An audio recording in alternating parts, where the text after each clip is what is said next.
Pies are famous the world over, and last year Farley's Foods produced 5 million of them. Everything from steak and kidney to Cornish pasties. But that's not enough for old man Farley. He wants to double the score. Work's been pushing ahead on the new extension to his factory. And this week, the great day dawned.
My friends, I hope I may call you my friends.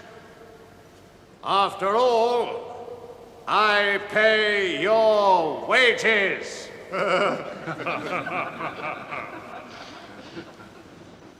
In 1935, we sold more pies than at any time in our history. Yet there are those among you, politically motivated, who still try to say that you are not doing well. Don't listen to them. And now, let us move on to happier things. Once more I stand before you here to open yet another new wing of our great enterprise.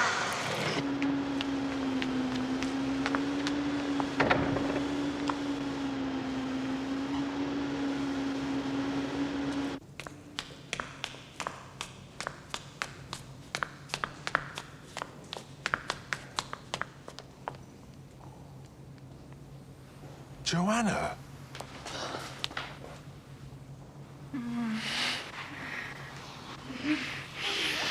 Why didn't you call me yesterday?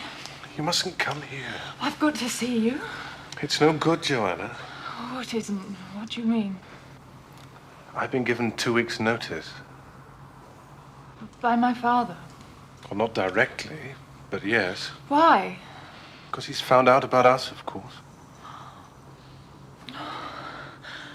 I've got to go. Oh, God.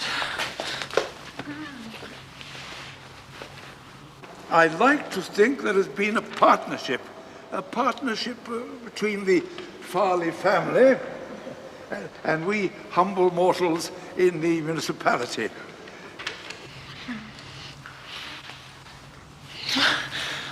There are other jobs, Herbert. Not with your father's bad opinion following me wherever I go. Kill him! I could really kill him! Talking like that doesn't do any good.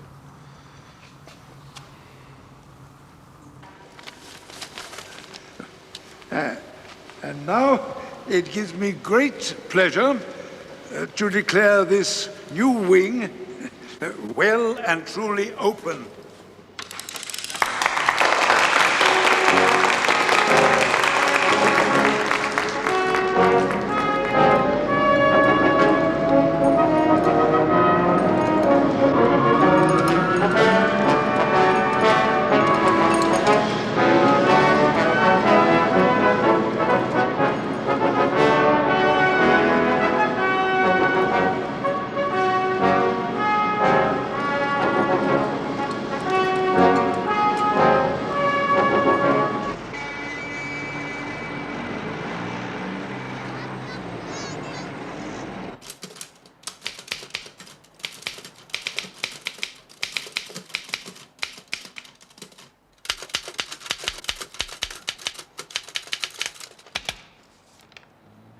Bother.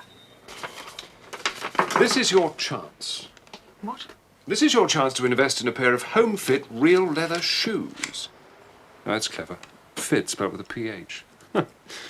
Just return this card and our representatives will call on you. Made to measure shoes, apparently. Seem awfully reasonable.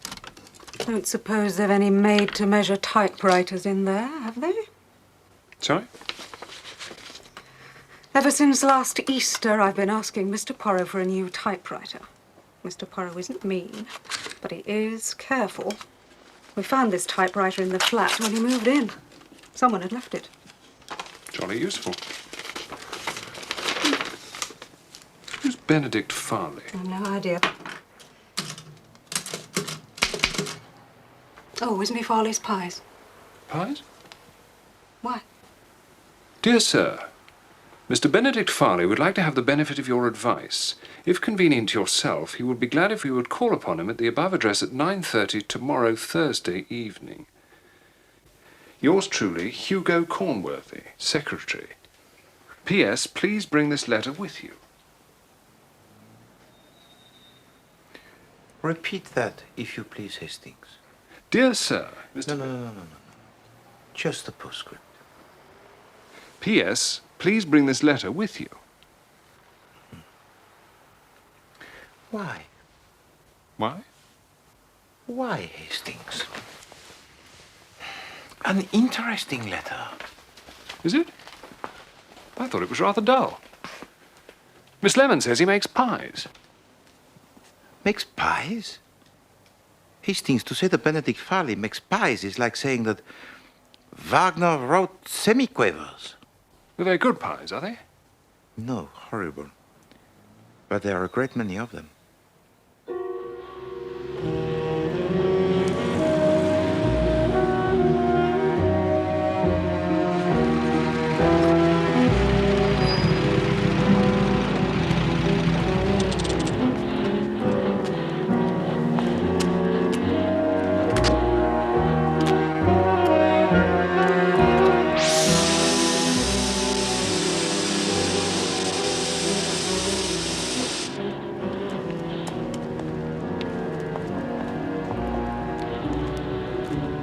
The funds and origo of Benedict Farley's wealth, I surmise, eh? And that, Hastings, is where he makes his sausages, his pies, his hams. Useful, eh? Living above the shop. I suppose from here, Farley likes to keep an eye on his employees. No doubt. But it is a pity that such diligence does not improve the quality of his so-called delectables.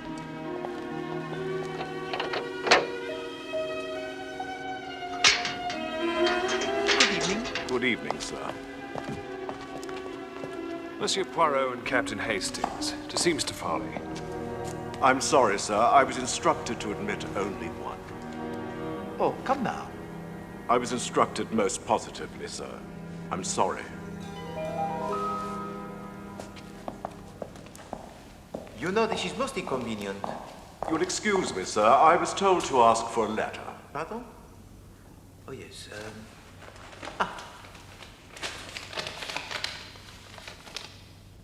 Thank you, sir.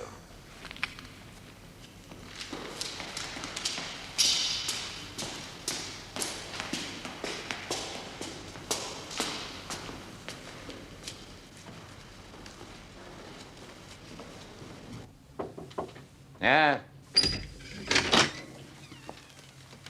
The gentleman you are expecting, sir.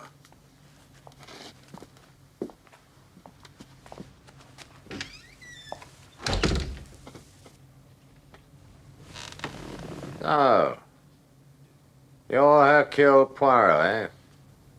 Monsieur? Sit down. Sit down.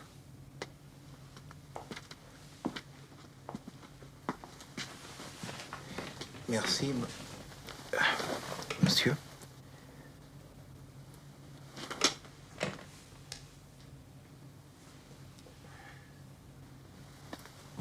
What is it that you wish to consult me about, Monsieur Farley? I have the same dream, night after night.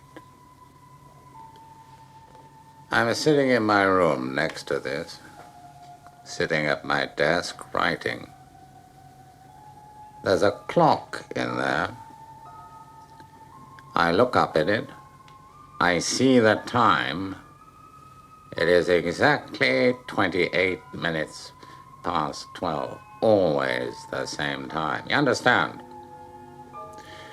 When I see the time, Poirot, I know I've got to do it.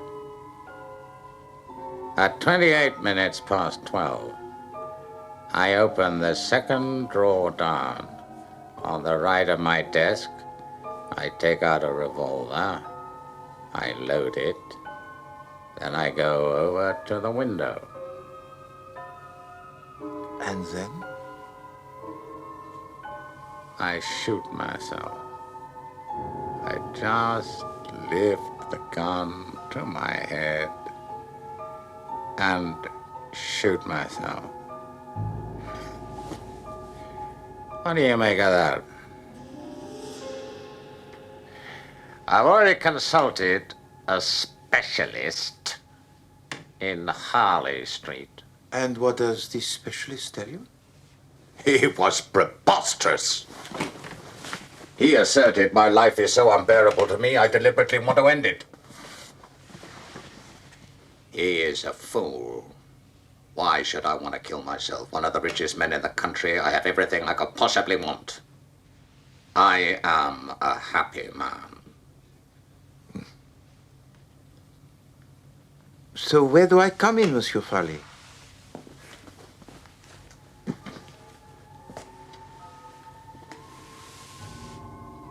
Supposing someone wants to kill me, could they do it this way? Hypnotism, you mean? You see what I'm getting at? Who is it that you suspect of wanting to kill you, monsieur? Nobody. Nobody at all. You had no one specific in mind? Certainly not. I should like to see the scene of this drama. The desk, the clock, the revolver. No. I've told you all there is to tell. There's nothing to see next door. Nevertheless, I should like to see for myself. There is no need. I just want your opinion. But I can hardly have an opinion on such skimpy evidence. There's an end of it, then. I've told you the facts. You can't make anything of it. That closes the matter. You can send me in your bill for a consultation fee.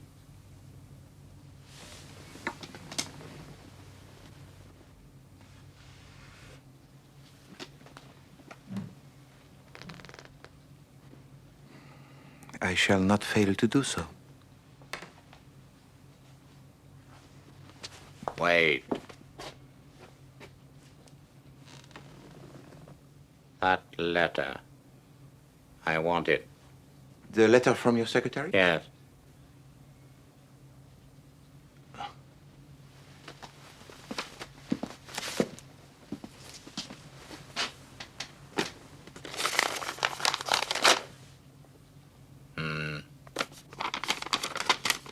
Thank you.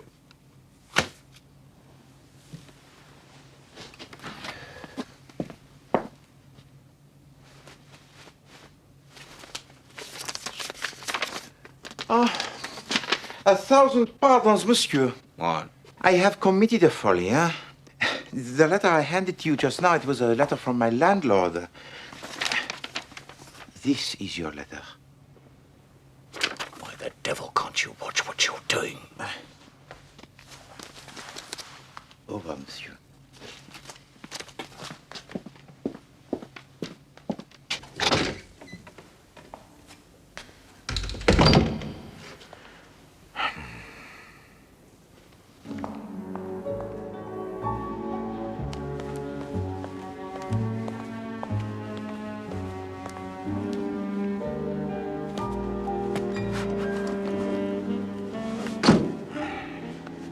How'd you get on in there? Not well, I'm afraid. There is something wrong in that house, Hastings. Badly wrong. And I haven't the faintest idea what it is.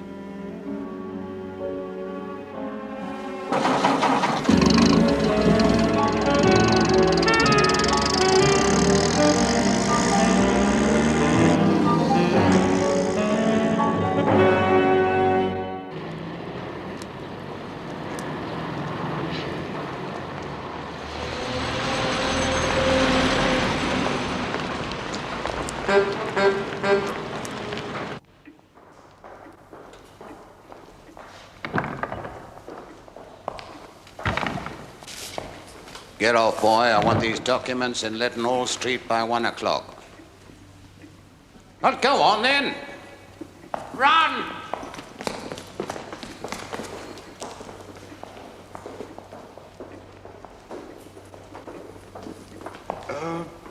Excuse me, sir. Mr. Cornworthy said you might spare us a moment.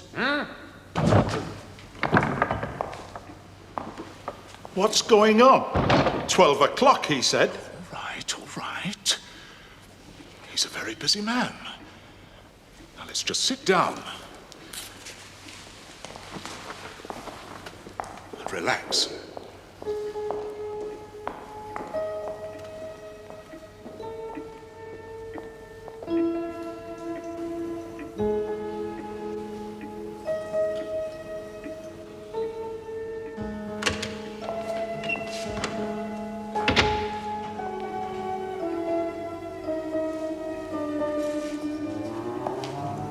Mr. Cornworthy? Mr. Tremlett, you still here? We've been here an hour, nearly. Over an hour.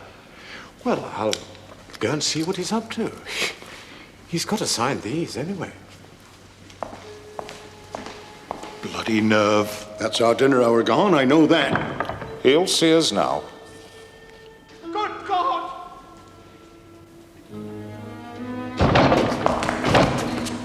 For God's sake, someone send for the police! I can't go on like this, Mr. Poirot. That machine is more than flesh and blood can stand. But you have never complained before.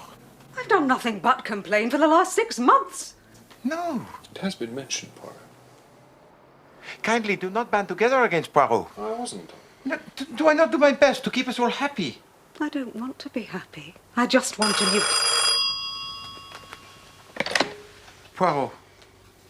Ah, Inspector Japp, my old friend. I'm at Northway House, Poirot, Benedict Farley's place. I'd like you to come over here if you'd be so kind. Mr. Farley has shot himself. Most peculiar story I ever heard. I've never heard such poppycock. Father had no use for dreams and such rubbish. Nevertheless, that is what he told me. Yes, he mentioned it to me. It upset him very much. I told him it was indigestion, I'm afraid. I suggested his calling in Dr. Stillingfleet. He never did. From Monsieur Poirot's story, I gather he went to Harley Street. Yes, he told me he consulted a specialist. But is it known who this specialist was? None of us had any idea that he'd consulted anyone.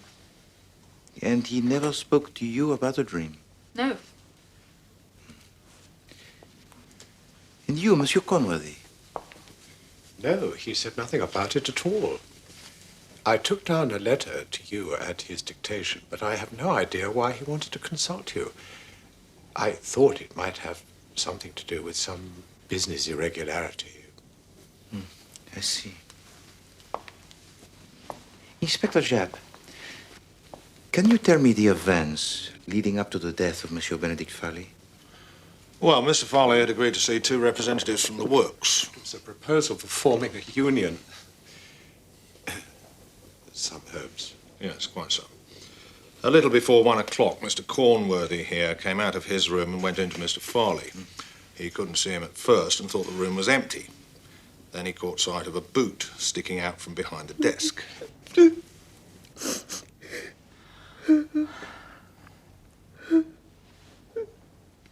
And what happened then? I ran out of the room and I told the butler to call Dr. Stillingfleet, and he did.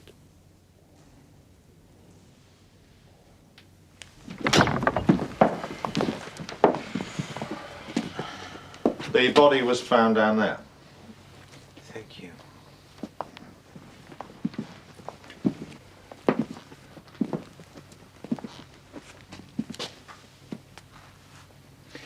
At what time did he die, Doctor? I examined the body at 32 minutes past 1. Mr. Farley had been dead at least 1 hour. So he could have died at this 12:28 he told you about. Precisely. Were there any fingerprints on the revolver? Only his own. And please tell me about the revolver itself. Well, it was the one he kept in the drawer of his desk. Again, just as he told you. Mrs. Farley has identified it positively. I see. What's more, that's the only entrance to the room. Well, apart from the windows, I suppose.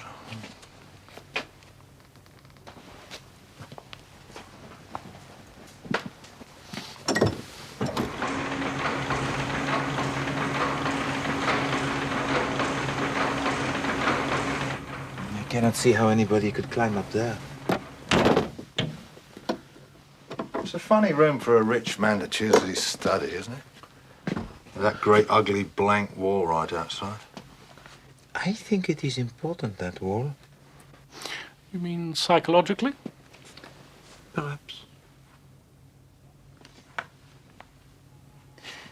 At 28 minutes past 12, I opened the second drawer down on the right of my desk. I take out a revolver, load it. I go over to the window, and then I shoot myself. I just lift the gun to my head and shoot myself.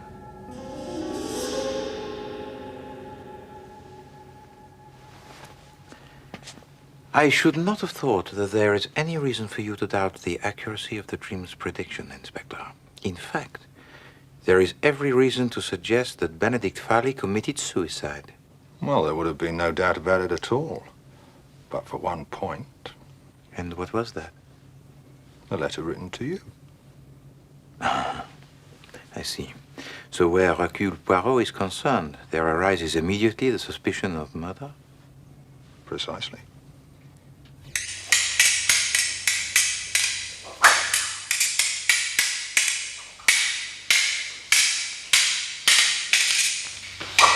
Touché.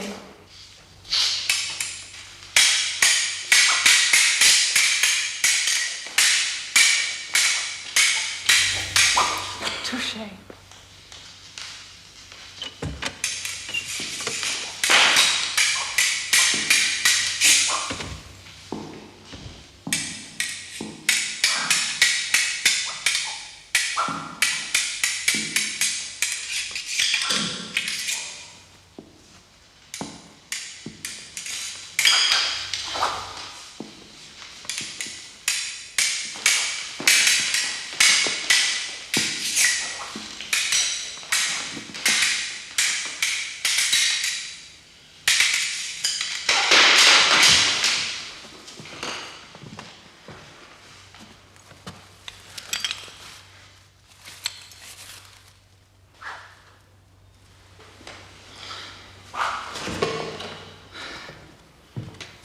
Hello, Monsieur Poirot.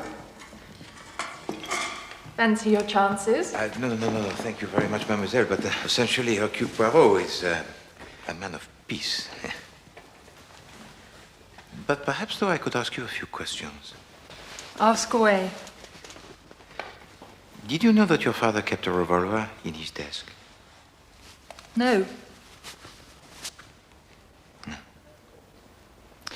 Where were you and your mother, pardon, that is to say your stepmother? That is correct? Yes, Louise is my father's second wife. She's only 8 years older than I am. So where were you and she on Thursday night of last week? Thursday. We went to the theatre to see Thumbs Up. Your father did not suggest accompanying you? He never went out to theatres. He was not a very sociable man. My father had a singularly unpleasant personality. That is a very candid statement, mademoiselle. I'm saving you time, Monsieur Poirot. I realize quite well what you're getting at. I live here because I have no money to live elsewhere. There is a man that I wish to marry, a poor man. My father saw to it that he lost his job. He wanted me, you see, to marry well, an easy matter since I was his heiress. So your father's fortune passes to you? Yes. Well, that is to say, he left Louise, my stepmother, $250,000 free of tax, and there are other few small legacies, but the residue of it goes to me. So you see, Monsieur Poirot, I had every reason to desire my father's death. I see also, mademoiselle, that you have inherited your father's intelligence. My father was clever, but it had all turned sour. There was no humanity left. Is there anything more? Yes. How poor was your father's eyesight? He could scarcely see at all, and not without his glasses. His sight had always been bad from a boy. But with his glasses? Oh, he could see all right then, of course. Thank you. All right, Constable, tell Sergeant Bull this is going to take longer than expected. Right, sir. Ah, Mrs. Farley. Something I'd like to ask you. Yes. Had your husband ever been hypnotized? Never, to my knowledge. Or was he interested in that sort of thing, hypnotism? No. Oh, that horrible dream. It's uncanny. To dream that same awful dream night after night, it's as though he were hounded to his death. Had it ever occurred to you that your husband might be tempted to do away with himself? No. Well, sometimes he was rather queer. Poppycock, father was far too fond of himself ever to commit suicide. You don't know everything, Joanna. I know that much. Pardon, Madame Farley. How many pairs of glasses did your husband own? Glasses? Well, spectacles. I've no idea. 3, 4? Ah. Thank you.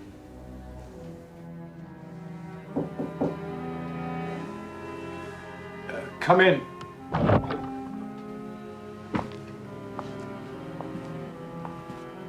Ah, mon Dieu. How different this room looks in daylight. Can I do something for you? And I see, monsieur, that you share the same inspiring view as your late employer. Oh, yes. On the other side of that wall are the fools who made Mr. Farley's wealth for him. I think that's why he chose to have his study this side of the house. I see. You know, I feel sure if that wall could talk, it would tell us something, no?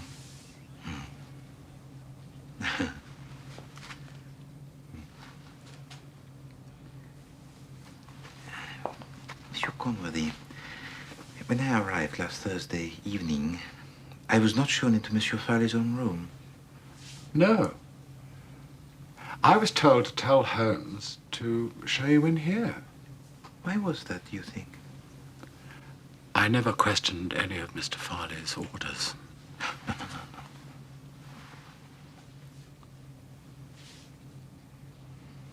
Did he usually receive the visitors in here? Quite often.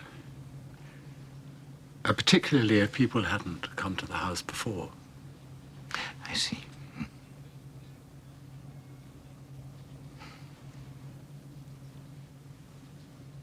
Thank you, Monsieur Cornworthy.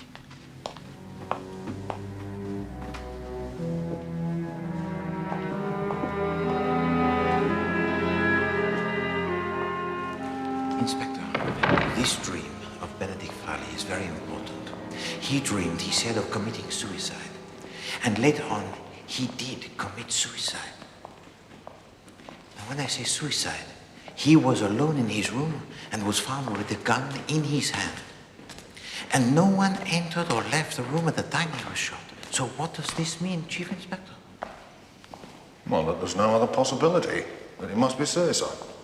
Au contraire. It means a very unusual and very cleverly planned murder. And how? Planned by who? Well, it is no good, is it, Chief Inspector, if I just give you the answer? Well... No. We must give the little grey cells time to do their work.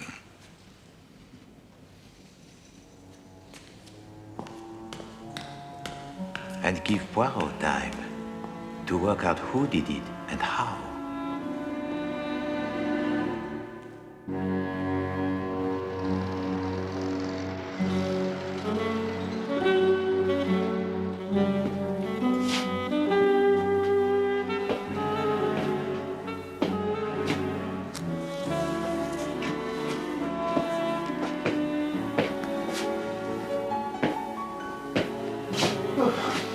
This is not like you, Poirot. But this is not like the grey cells, Hastings. I have given them every chance. They have been cosseted. I have slept to allow them to do their work. I have eaten fish for breakfast. Result, nothing. It'll come, Poirot. The little grey cells have never let you down yet. But is this not an indication, perhaps, of what is in store? A sign that they are weakened by old age and the fast living? Fast living, Poirot? I wouldn't call your life exactly fast. Well, not now, perhaps, Hastings, but in my youth. Really? Really? You see, one pays, Hastings. Eventually, one is called to settle one's account. I say. I shall have another tisane.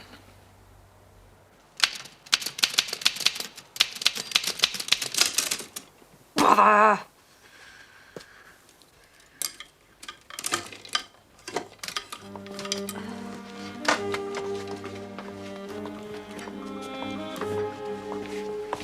Mr. Poirot, What is it, Mr. Poirot? Another tisane, if you please, Miss Lemon. Oh, dear. You had your 9 o'clock one. Serious measures are called for, Miss Lemon.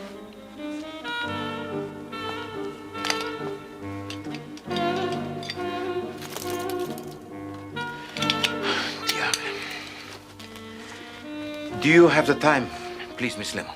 Of course, Mr. Poirot.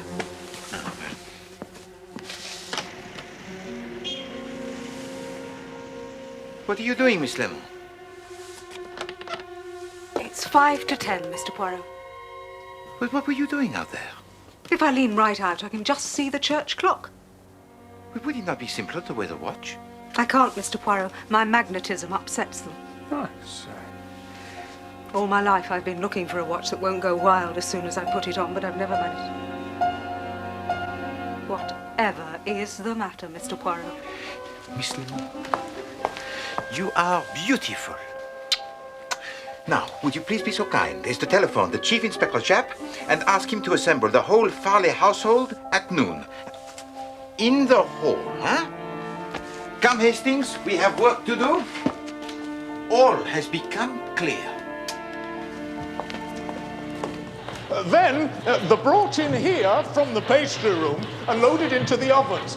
The ovens have got to be sealed and closed by 12:15 because we start the bake at 12:30 sharp. if we hadn't done that, Mr. Farley was on the telephone quicker than you could say 3 little piggies. Did he come regularly to the factory? No, we haven't done that for, 6 or 7 years. Well, not regularly, but he seemed to know if we hadn't started the bake on time. In the office, we used to say he had second sight as far as a pork pie was concerned. Well, that was just by way of a joke.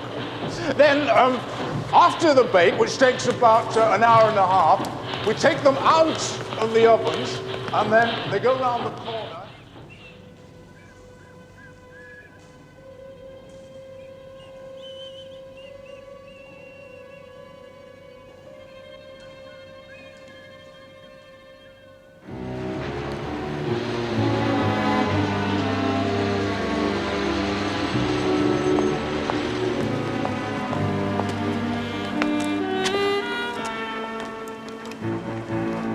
Now remember what I told you? Yes. Is it loaded? Oh, yes.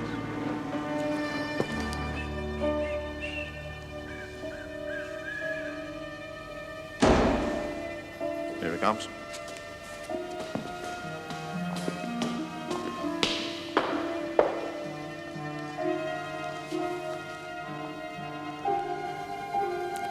Bonjour.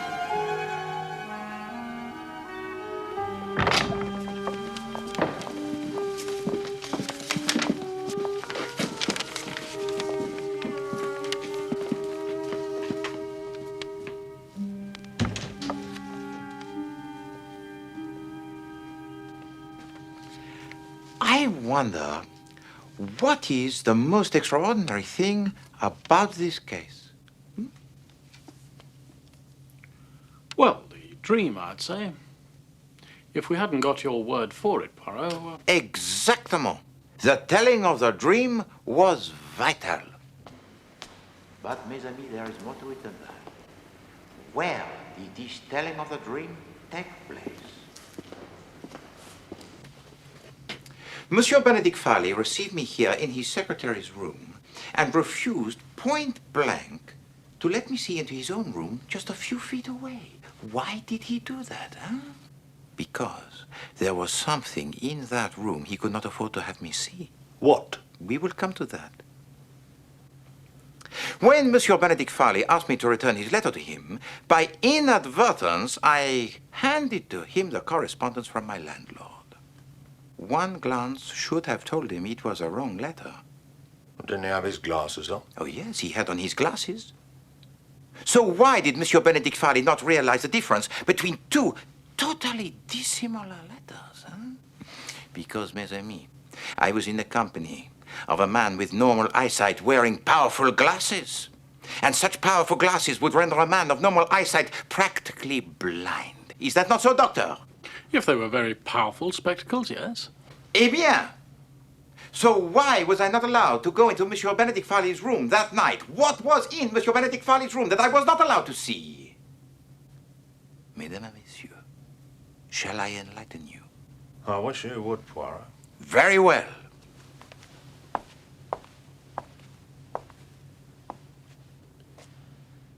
Poirot shall enlighten you.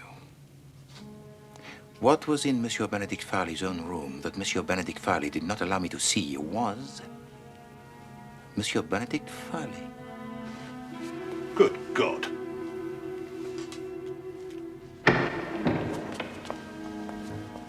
Yesterday afternoon, there are 3 witnesses to swear that no one comes in or out of Monsieur Benedict Farley's room.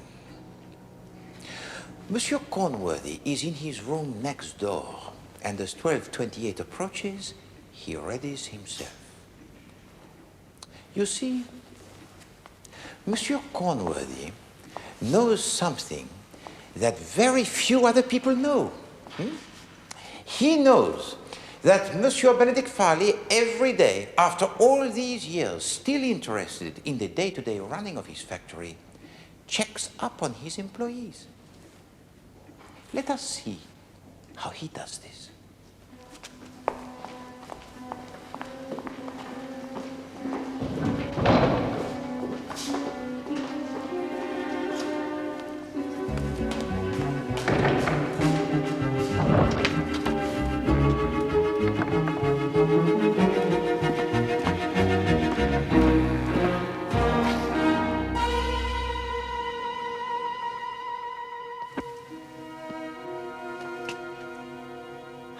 can this king of pies observe his workers without ever leaving this house, huh? Simple. You see, the uninviting delicacy is first steamed for 1 hour before it is baked. And the release valves on the vast ovens, which are situated beyond that wall, are briefly tested as soon as the ovens are loaded.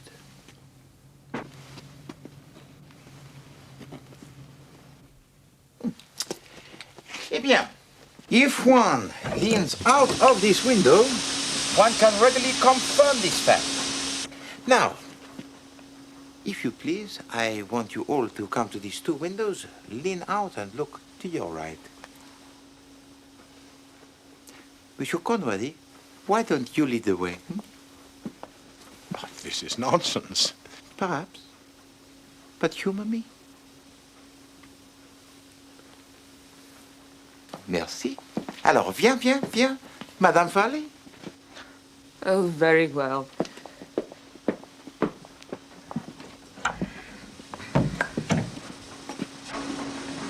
Now, one can readily see that spurt of steam issuing from the chimney or pipe at the eastern end of the building. Voila. All the same, I don't see where that gets us. Monsieur Farley comes to the window. Yes? He leans out to make sure that the bake is starting on time. All right.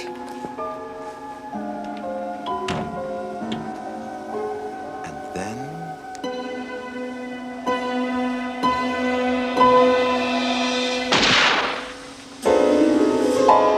Monsieur Conworthy shoots him, and Farley falls to the floor.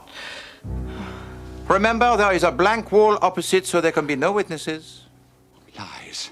Ridiculous lies. All has the appearance of being above the board, yes?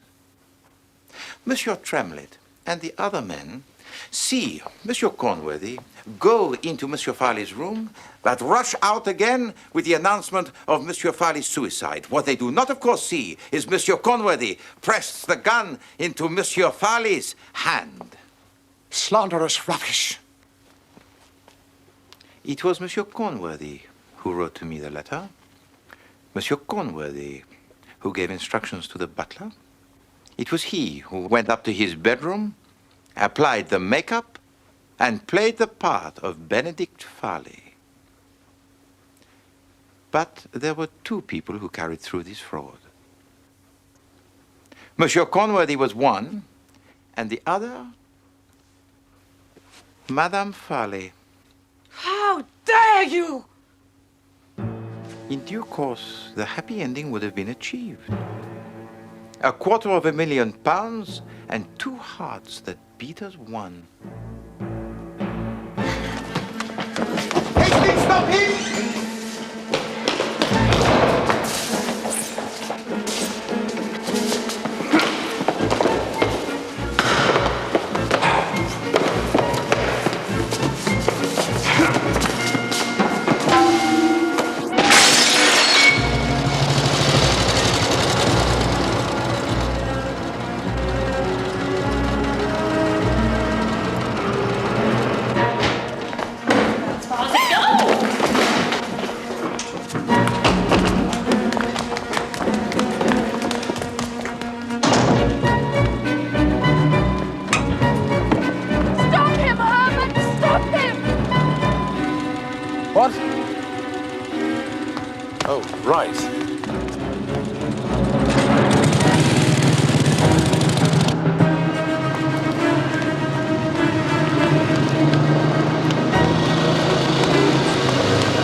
Sir. That's Herbert. I've come to elope. It's still on, is it?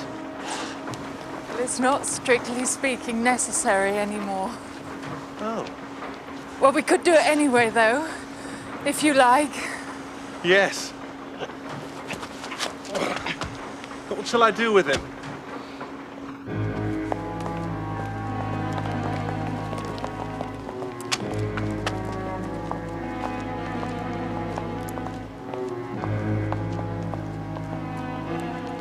I'll deal with him, sir. Thank you very much. Au revoir, Madame Farley. You foreigner.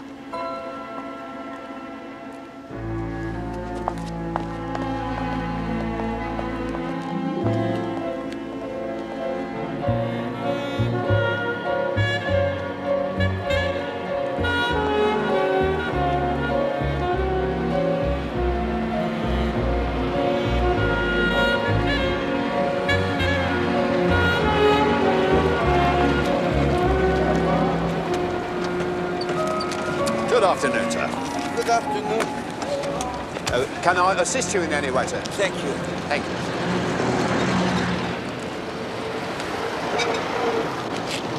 Thank you. Thank you. Thank you.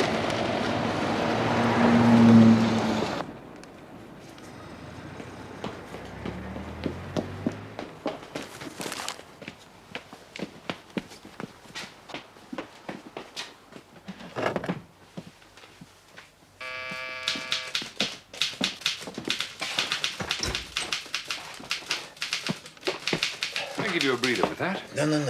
Thank you, Hastings. I'm sure I can manage the last 5 paces. Oh, Mr. Poirot, let me help you. No, Miss Lemon.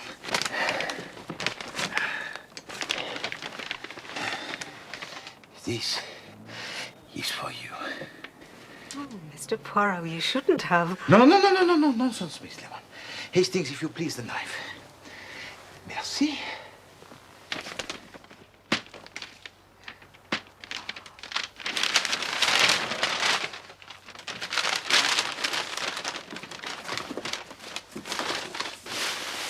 Et maintenant, voilà.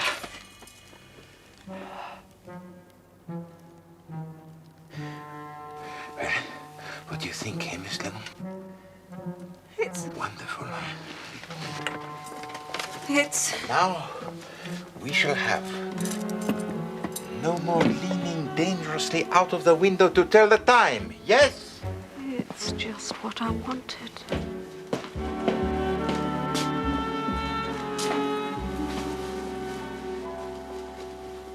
Hastings,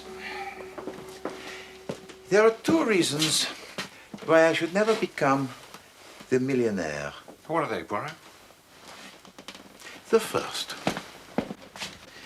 that I should never make the detestable pork pies, huh?